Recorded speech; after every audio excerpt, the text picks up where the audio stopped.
Today we're celebrating the signing of the Declaration of Independence, which was written to sever ties with Mother England because King George wasn't protecting individual rights for the colonists here. And this kind of conflict goes back to before the world was even created. We had a war in heaven over individual rights and agency. And the champion of those rights, even back then, was Jesus Christ. We're told in Doctrine and Covenants, section 101, that God established the Constitution of our country, and that He did so to preserve individual freedoms, freedoms to assembly, freedom to worship, freedom to speak, freedom of the press, etc. I've traveled a lot, I've lived abroad, and I can tell you, as a TV pundit recently said, nowhere else do women, minorities, animals, and plants have it so good than in this country. Joseph Smith called our Constitution a heavenly banner. And President Benson said that constitutional government will endure.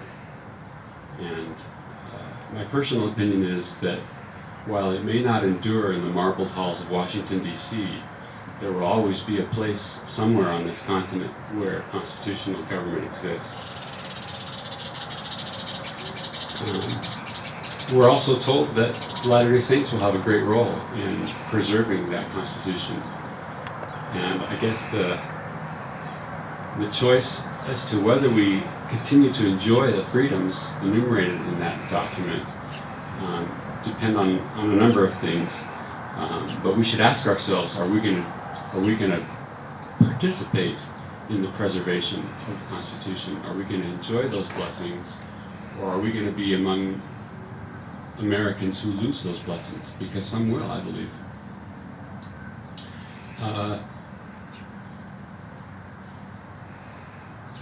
We should know our rights. We should know the Constitution in order to preserve it. We should understand that, for example, the 9th and 10th Amendments of the Constitution say that any rights that are not specifically designated to the federal government are automatically rights given to the states and to individuals. We need to prevent corrupt leaders from taking our rights unchallenged. I know we can easily be discouraged by current events, recent Supreme Court rulings, but I also want to remind you that many Supreme Court rulings have been overturned. There were pro-slavery rulings, many of them, that have been overturned. And so things can be changed if we elect the right people. We shouldn't let individuals suffer for the good of the majority. We shouldn't buy into the mentality that the majority good is always best and is more important than the rights of the individual.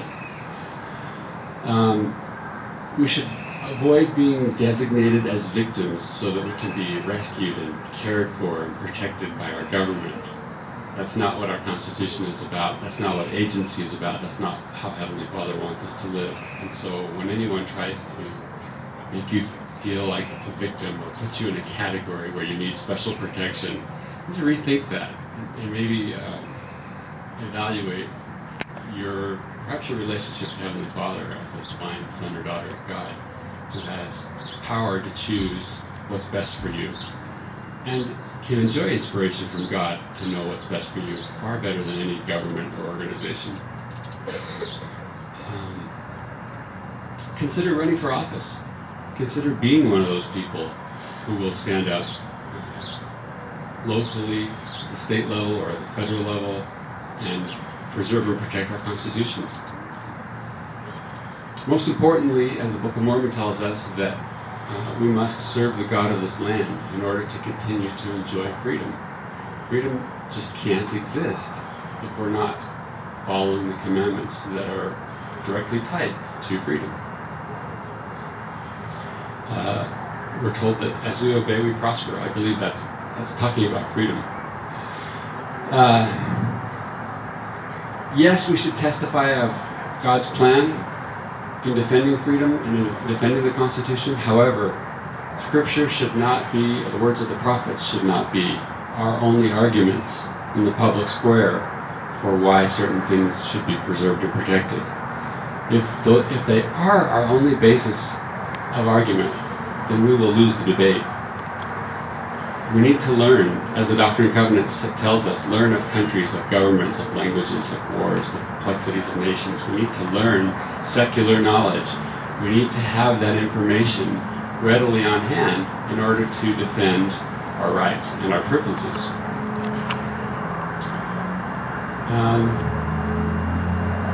And we need to really look to that champion of freedom, look to Christ to preserve our liberties, because he can lead us in that. I think the word American automatically says diverse, automatically means unique, automatically means special, and we really don't need other designations. I'm so grateful that the church doesn't call us Mormon Americans. I'm so grateful that we're just Americans, because I believe that special designations and classifications of any groups or individuals really tend toward division, tend toward fostering pride and comparisons. And we don't need comparisons. We don't need division. We need unity. Is America's mission complete? Are our glory days over? Are we on decline now? I believe that there's much more for this country to accomplish, and I believe that God has more for us to do. President Monson says the future is as bright as your face. Part of what we know about the destiny of this country is it's to be where Zion is established. And I think it's important to really study what that means. Zion has a couple of meanings. We know it means the pure in heart, but it also means unity. I heard, I can't remember who, I heard someone recently say that unity comes from mutual love of God. As we come to know God, as we mutually love Him, we are united. And I really believe that's true. I think we could take a great example from the Quorum of the 12 Apostles. They have different opinions on a lot of things, but they are very united. I think they show us how to love God first and be united because of that love above all else. We're to be an example to the world of freedom through unity.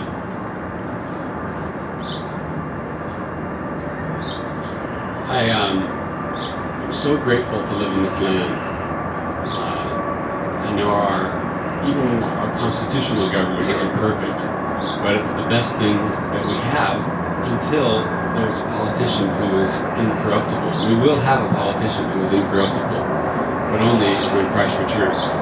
And I look forward to that day. I say this in the name of Jesus Christ. Amen.